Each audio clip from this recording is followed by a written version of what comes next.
Segunda carta aos Coríntios, capítulo 4. Segundo a Coríntios, capítulo 4.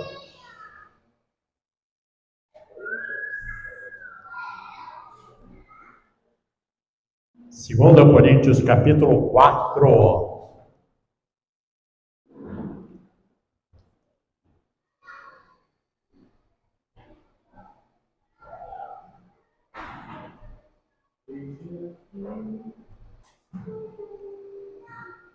Amém? Portanto, tendo esse ministério pela misericórdia que nos foi outorgada, não desanimamos.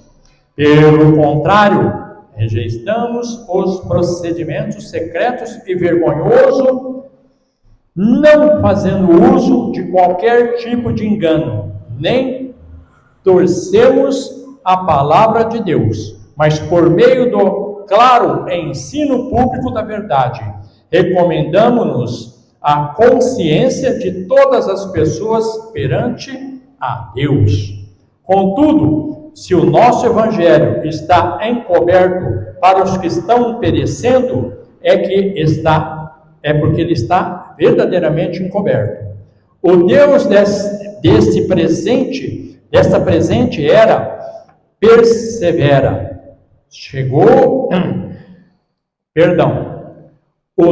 O Deus dessa presente era perversa, cegou o entendimento dos descrentes, a fim de que não vejam a luz do evangelho da glória de Cristo, que é a imagem de Deus.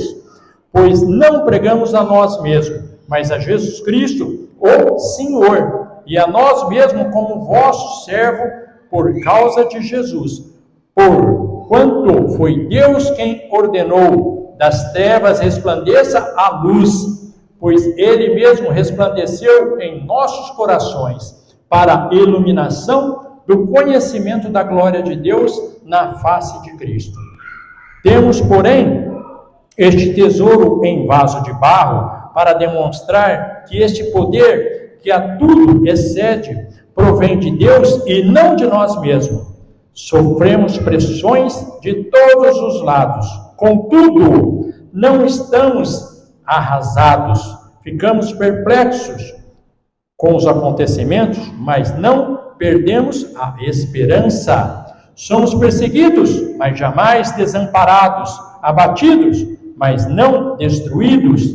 Trazemos sempre no corpo o morrer de Cristo, para que a vida de Jesus da mesma forma seja revelada em nosso corpo, pois nós que estamos vivos somos cotidianamente entregues à morte por amor de Jesus, para que a sua vida também se manifeste em nosso corpo mortal, de maneira que em nós opera a morte, entretanto em vós a vida.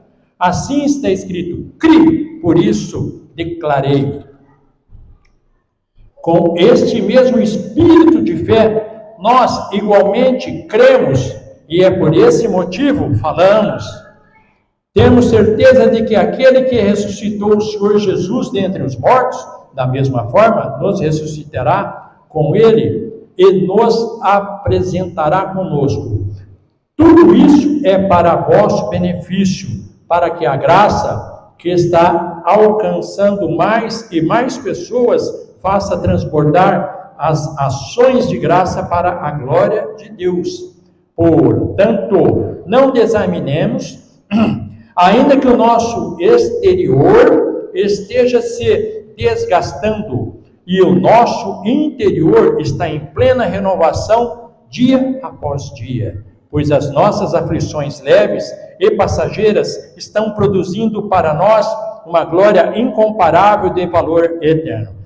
Sendo assim, fixamos os nossos olhos não naquilo que se pode enxergar, mas nos elementos que não são vistos, pois as visíveis são temporais, ao passo que o que não se vê são eternos. Amém? Senhor meu Deus, meu Pai, acabamos de ler a Tua Santa Palavra, com a ajuda do Teu Santo Espírito. Nos abençoa e nos dá vitória em nome de Jesus. Deus seja louvado. Pode se assentar.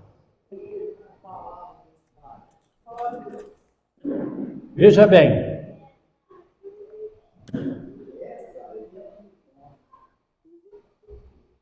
O que essa palavra nos alerta? A vitória, ela está sempre junto de nós. Mas ela está sempre, para nós, que estamos na carne e no osso, invisível. Então, você não apalpa a vitória como eu estou pegando esse copo aqui. Não é assim. Mas ela está do teu lado, sempre, constantemente, junto de nós. A partir do momento que Deus formou cada um de nós e chamou para a graça, Ele não te chamou para te dar derrota. Ele não falou assim, ó, vem para mim que eu vou fazer você passar fome, eu vou fazer você passar necessidade, eu vou fazer você ter doença, eu vou fazer você fazer isso ou aquilo. Não. Ele preparou tudo antes de formar a gente. Então, quando ele fez aquele jardim esplêndido, todo tipo de alimento, toda a paz, prosperidade, toda a sabedoria, toda a inteligência, Adão era um cara que colocava o homem em todos os bichos. Imagina a inteligência desse homem, a sabedoria que existia dentro do homem que ele foi colocado. Era inigualável. Mas o homem, ele não foi olhar para isso, ele foi olhar para o visível. Então, ele olhou a serpente, simbolicamente, e ali ele acreditou naquilo que era palpável. O que eu estou querendo dizer? Nós somos um vaso de barro. Nós somos feitos do barro da terra. Ao pó nós voltaremos. Mas o que ele encheu esse barro? O que ele fez com esse barro? Ele pegou esse barro e colocou uma excelência dentro dele. Nós temos a excelência do Senhor dentro de nós. Nós temos inteligência, nós temos sabedoria, nós temos conhecimento, nós temos a força, nós temos o poder, nós temos a honra, nós somos coroados. Mas nós não acreditamos nisso, porque nós deixamos ser levados pelas ondas que o inimigo tem colocado em nossas vistas. Então ele coloca para que você não pode, você não é capaz, porque você não é capaz de fazer isso, porque você não pode fazer aquilo, porque é a tua impossibilidade, você não tem acesso a isso, você não tem acesso àquilo. Ele coloca todo tipo de problemas externos para que você olhe para o externo e acredita que o externo existe. O externo não existe, o que existe é o interno. Você vai entender o que eu estou te falando. Olha para o teu corpo.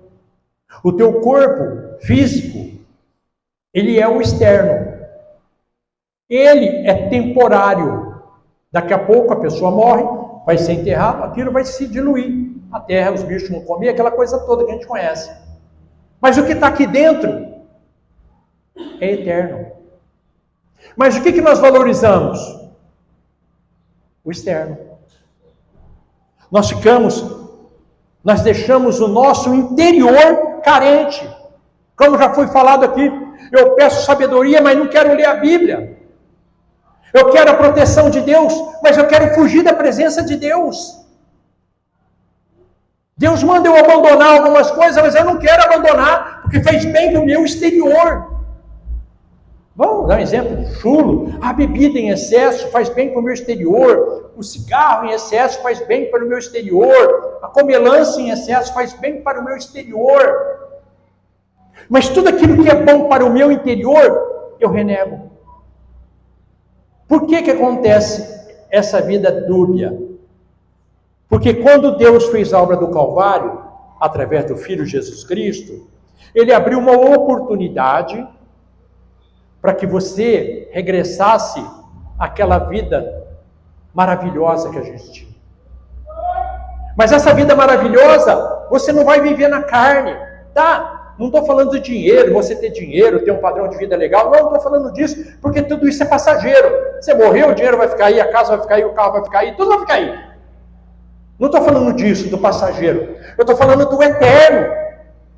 Das coisas saudáveis que você vai levar, do conflito que existe entre a carne e a tua vida. A nossa luta não é contra a carne nem contra o sangue, que a palavra de Deus fala. Por quê? Porque a carne e o sangue, ela quer debater contra o espírito. Como foi falado aqui já no testemunho, A luta é interna, é muito grande para a gente. Não é fácil a gente vencer. Por que houve uma vitória no testemunho aqui? Porque usou um artifício externo? Não, interno, coração, espiritual. E você, quando usa uma ferramenta que Deus colocou na terra para nós temos vitória. Mas quando eu uso as ferramentas que o inimigo coloca na minha frente, eu não tenho vitória. Às vezes tenho vitória momentânea, que eu acho que é uma vitória grande, e não é, porque são vitórias passageiras, são vitórias perecíveis. Uma boa casa, um bom carro, um bom dinheiro, são vitórias perecíveis. Agora, a verdadeira vitória que está dentro de mim é muito conflitante. Por quê? Porque esse vaso de barro, ele quebra fácil. Por isso que Jeremias fala do vaso do oleiro, faz de novo, aquela coisa toda. Por quê? Porque o vaso de barro, ele tem tem algumas coisas que ele não suporta. Então, uma pressão muito forte dentro de um barro de barro, ele quebra. Então, se você colocar muita pressão num vaso de barro, ele quebra. O que eu estou querendo dizer? O inimigo sabe disso.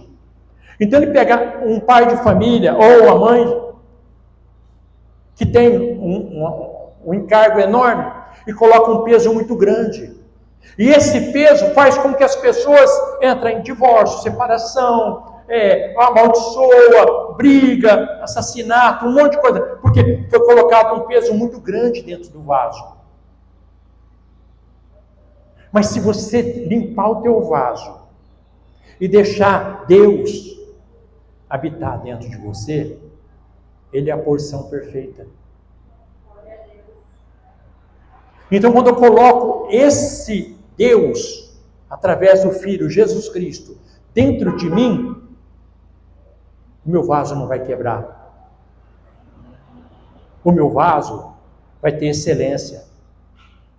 Quando eu coloco algo que vem do céu dentro de mim, dentro do meu ser, eu passo a ser uma joia admirada.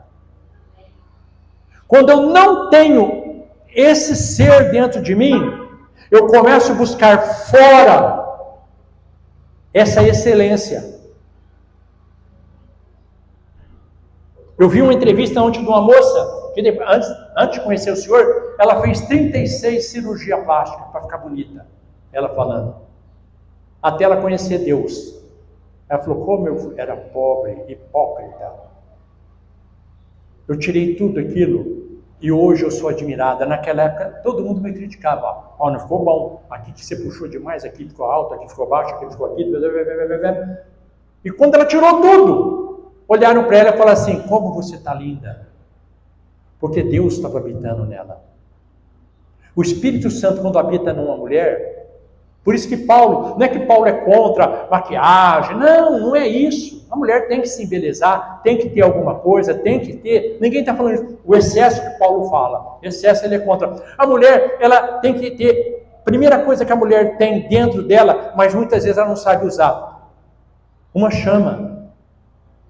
Ela tem uma chama acesa dentro dela, que muitas vezes o inimigo chega na cabeça da mulher e fala assim, você não está sabendo usar essa chama? Então eu vou te ensinar. Ele tira aquela chama da mulher, olha o que o Satanás faz.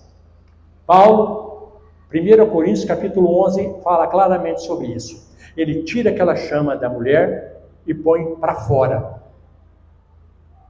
Quando a beleza divina está dentro da mulher e é posta para fora, chama-se sensualidade. A mulher fica sensual. Essa chama é a que estava dentro dela. Era para ser usada dentro dela, não fora. Mas o inimigo é tão astuto que ele transforma aquilo em maldição. Por isso que lá no capítulo 11 fala para a mulher usar o véu, porque as prostitutas raspavam a cabeça e elas começaram a se converter ao Senhor e vinham para a casa de Deus com o cabelo raspado. Então, quando ela saiu na rua, ninguém sabia se era mulher de Deus ou se era uma prostituta. Então, ele mandou colocar o véu para diferenciar das prostitutas que iam para a deusa Diana, para fazer as orgias, e para aquelas mulheres que frequentavam o templo. Então, essa aqui, a gente confunde um monte de coisa aí, é por esse motivo que tem o tal do véu. Mas nós, na Igreja de Cristo, não temos isso como costume. Ele fala logo em seguida. Por quê? Porque Deus, Ele purifica o homem e purifica a mulher. Como que Ele purifica você? Com as suas atitudes. Como é que eu vou, homem, se parar um carro ali na minha porta, abrir o motor e falar assim, arruma esse motor para mim, eu vou ser incapaz, porque eu não sou mecânico.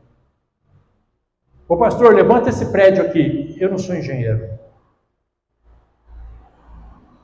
Mas o inimigo é astuto.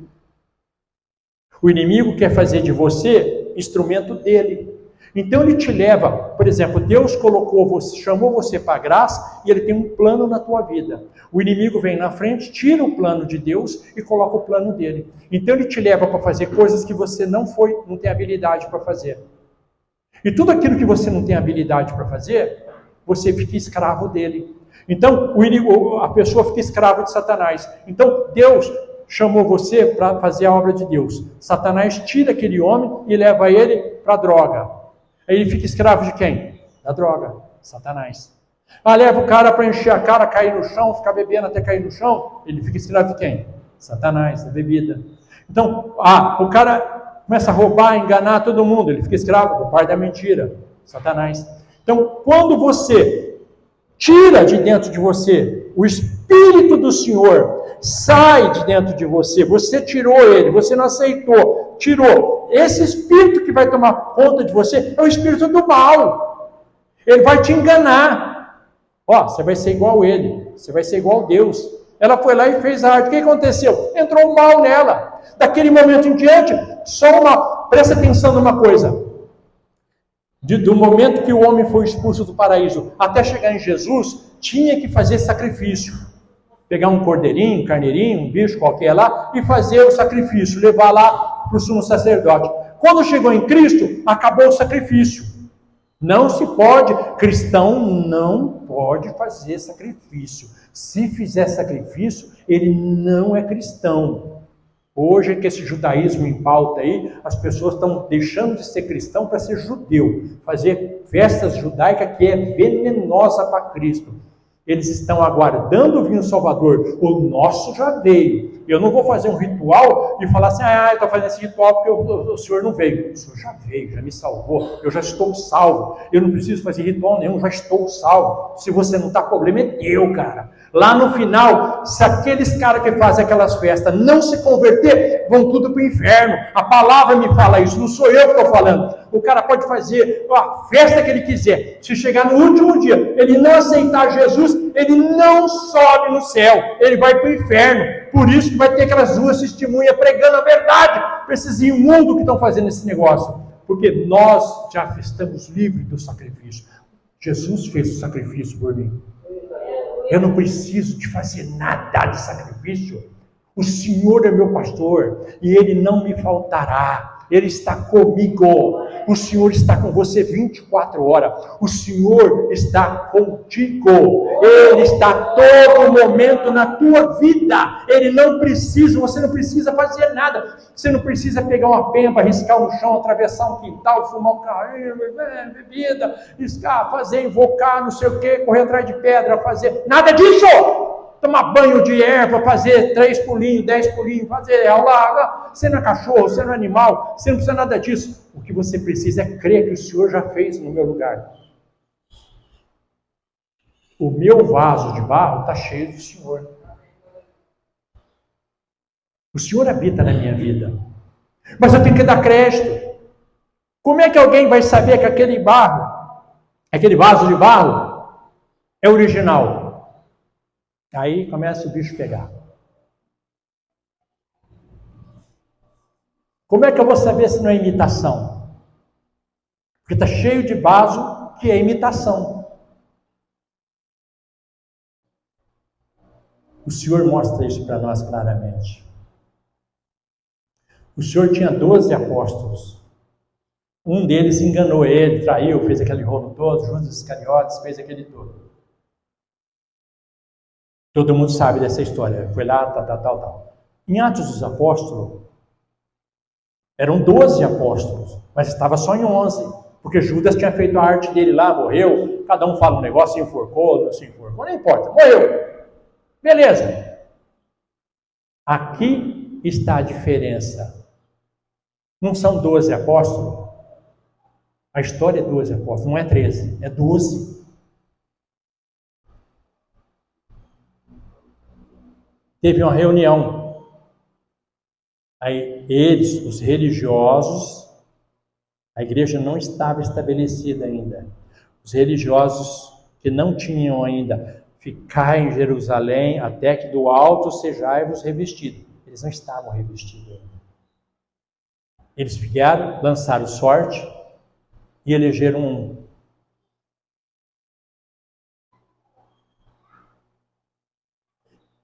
Só tem aquele momento, depois some, não existe mais.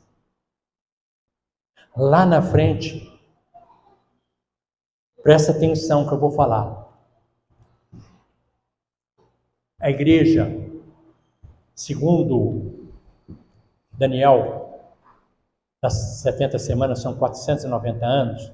490 anos, chegou até em Atos dos Apóstolos.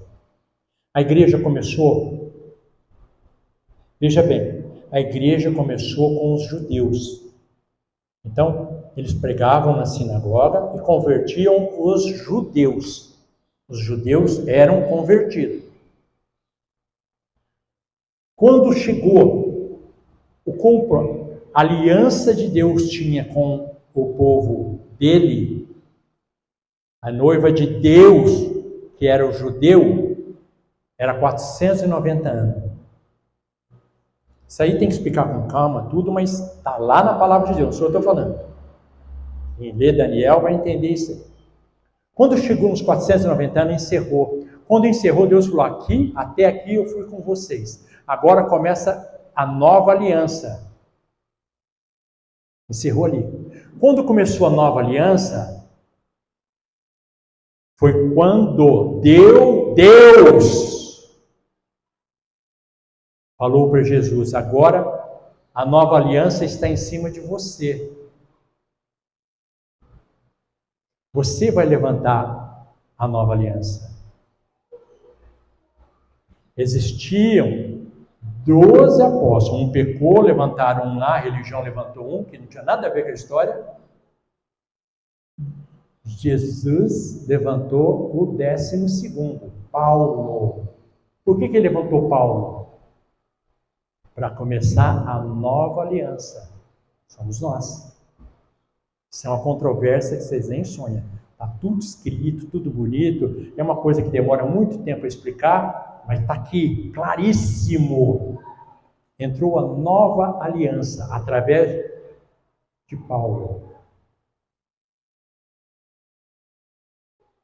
Atos 10.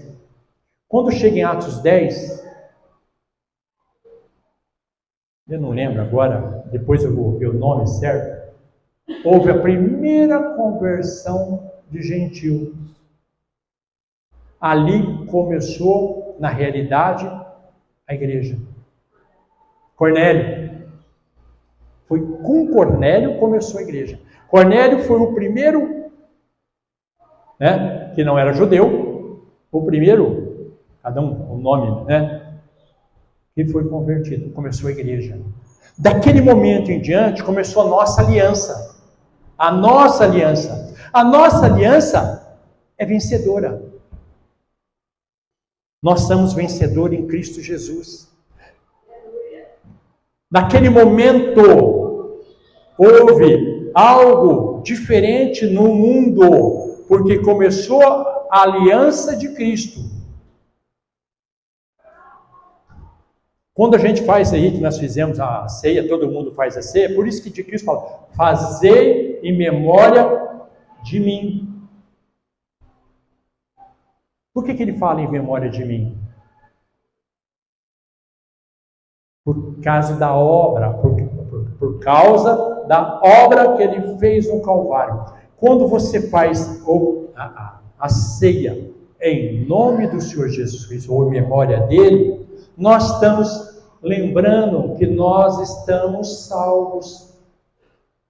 A lembrança que ele quer que você entenda Toda vez que fizerem, fazerem em memória de mim. É a salvação. A ceia é salvação. Existe controvérsia? Um monte. Tem igreja que faz uma por ano, ou duas por ano.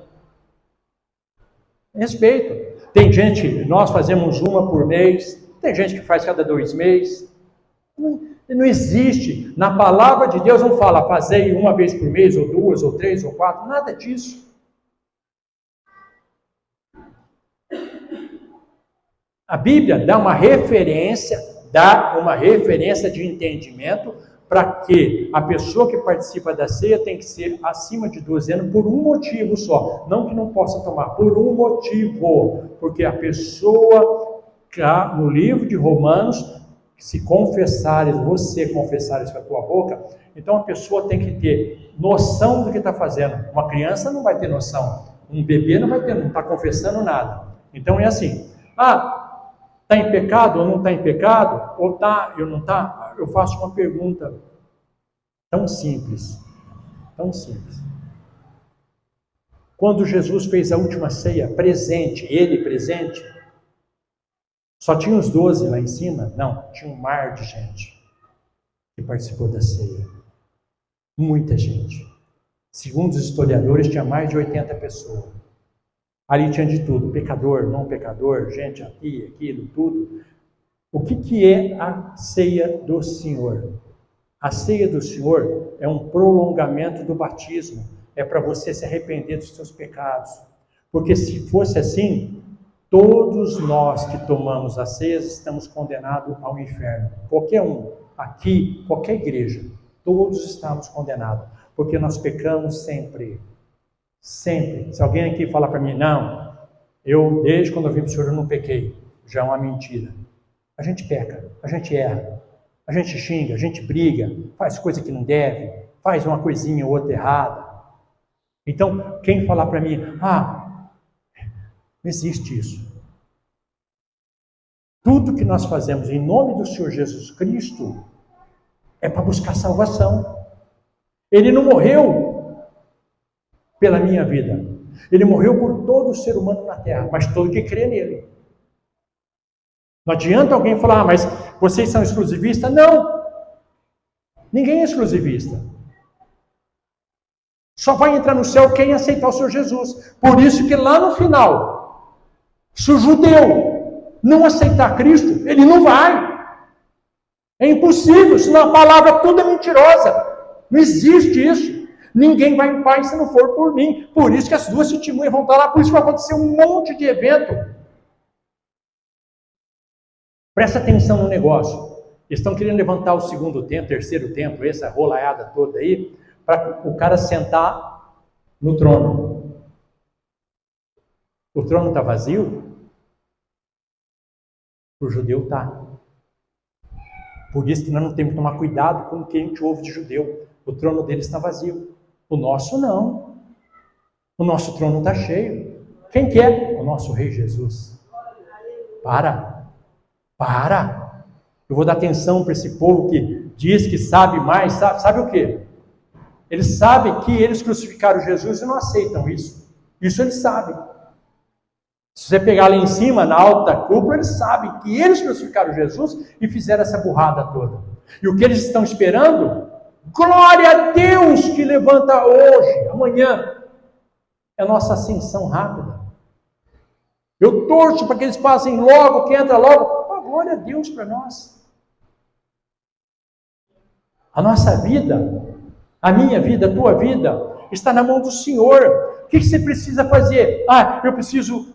Senhor, eu preciso que essa semana meus negócios dê certo. Senhor, eu preciso ficar livre da minha enfermidade. Senhor, eu preciso disso ou daquilo, seja lá o que for.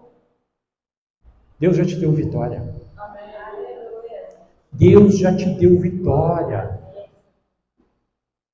Não pensa, o inimigo está tentando mostrar para você que hoje, sobre todos os aspectos, eu vou cada vez melhor em Cristo Jesus. Operando eu, quem impedirá? Quem pode impedir a vitória que Deus vai dar na vida de um crente? Quem? Ninguém. Ninguém. Eu vou falar um negócio para encerrar. Eu vi um testemunho e eu conheço essa pessoa. Ele não está aqui, ele está em São Paulo, mas já esteve aqui.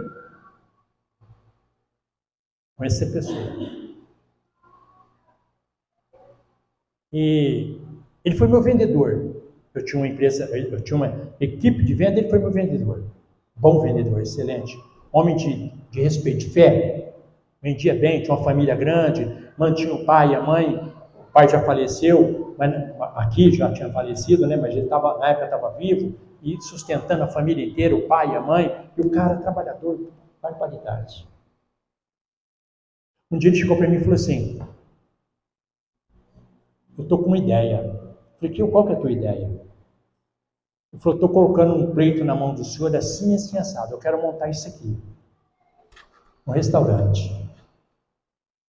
É legal. E ele tem aptidão para essas coisas aí. Uma Mona Lisa da vida aí.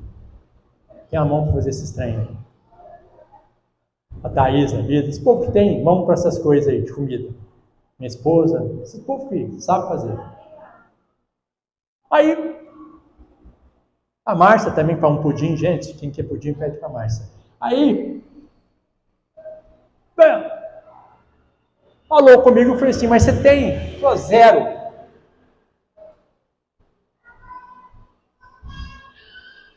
O que eu faço? Falei: cara, eu vou te falar um negócio que você não vai fazer agora, mas ele não fez aqui. Eu fiquei sabendo por causa do testemunho que ele fez em São Paulo. Eu falei assim: faz algo para Deus que vai te incomodar.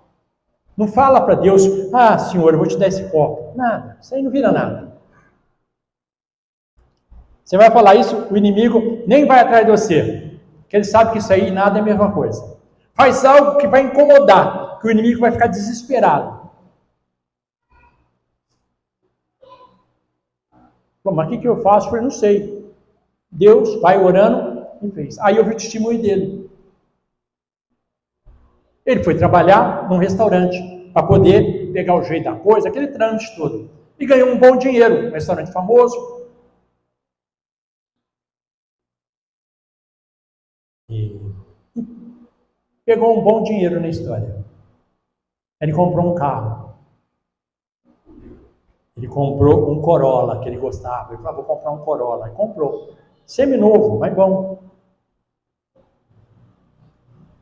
A igreja que ele frequentava, ele estava no culto. O pregador lá falou: ó, tem alguém aqui que está sonhando um negócio muito grande. Eu só não te dei ainda, porque você está colocando o teu coração, não em mim, mas naquilo que você tem. Na hora que ele falou isso, veio uma voz dele e falou assim: vai lá e dá seu carro no altar. Não estou pedindo nada disso, pelo amor de Deus. Estou falando um negócio que aconteceu. Aquilo, ele entrou em pânico. Aquilo, ele não ouvia mais nada, ele foi para o banheiro, foi e voltou 3, 4 vezes no banheiro. Não aguentava mais. E falou: seja o que Deus quiser. Foi lá e deu o carro, falou com o pastor lá, e o pastor falou: depois tem que ir no... Enfim, deu o carro lá. E foi embora. Trabalhar no restaurante dele. Ó, que ele chegou para trabalhar na segunda-feira no restaurante, ele viu que o dono não chegava. Pô, mas ele é o primeiro a chegar, cadê esse cara? Está lá trabalhando. De repente veio a notícia: ele tinha tido um infarto e morreu domingo à noite. Ninguém sabia aquela coisa e tal. Aí fecharam tudo lá, as coisas, não abriu, colocaram a placa, foram no velório do cara, tal. A mulher dele não queria tocar, falou: ah, não, eu não vou tocar isso não. Falou: o que você vai fazer? Falou: ele gostava muito de você. Você não quer pegar para você? Ele falou, mas eu não tenho condição de pegar uma história desse tamanho. Não, pega para você. Deus colocou no nosso coração que dá para você. Nós não queremos nada. Toca isso aí. Ele pegou o restaurante. Hoje ele tem 5 ou 6 filiais aí, esparramadas lá em São Paulo. O último faturamento dele foi pouco. Foi 3 milhões. Um ano, né? Anual. De tudo que ele... Lógico que não é tudo dele, mas o que movimentou foi 3 milhões. O que eu estou querendo dizer para você? Não estou falando de carro, não estou falando disso, ou nem dinheiro, nada disso. Você quer tocar o coração do Senhor? Faça algo que você vai incomodar o inferno. Porque se você fizer as coisinhas simples que você está fazendo, você vai continuar tendo essa vida simples. Você tem que fazer algo que mexe com o coração de Deus e do inferno. É aquela briga. O inferno entra na tua mente, você é louco, não faz isso, sai daí, sai daí, sai daí, porque ele sabe que você vai ter vitória. A gente tem que mexer com o coração do Senhor e mexer com o inferno para ter vitória. Não existe vitória sem abalar o inferno. Não existe. Você acha que foi fácil para Josué dar 7 voltas, todo mundo tirando sarro? Você acha que foi fácil para Moisés abrir o mar? Você acha que foi fácil para Davi? Enfim, nada é fácil. Tudo tem a crítica, tudo tem uma paulada em cima, mas mexe com o coração do Senhor. Faz algo que vai te custar sangue, no bom sentido. Coisa que você vai falar, nossa, aqui não foi fácil para passar. Aí Deus ama você e fala, esse é minha serva, meu servo. Vamos sair da zona de conforto. Vamos abalar o inferno. Todo mundo que faz isso está tendo vitória. As pessoas que entendem esse recado do Senhor têm vitória. Nós temos que deixar de se apegar em coisas dessa vida. Tudo é passageiro. As coisas mais importantes para nós são as coisas do Senhor, do trono do Pai. O resto não importa. O resto é consequência. Carro, casa, dinheiro, seja lá o que for, Deus vai derramando. Não importa. O que importa é o teu coração estar no trono de Deus. Então, que as bênçãos do Senhor, as bênçãos de Deus, vão te alcançar. A vitória no nome de Jesus. Que o Senhor nos abençoe essa semana, repleta de vitória e na força do Santo Espírito de Deus.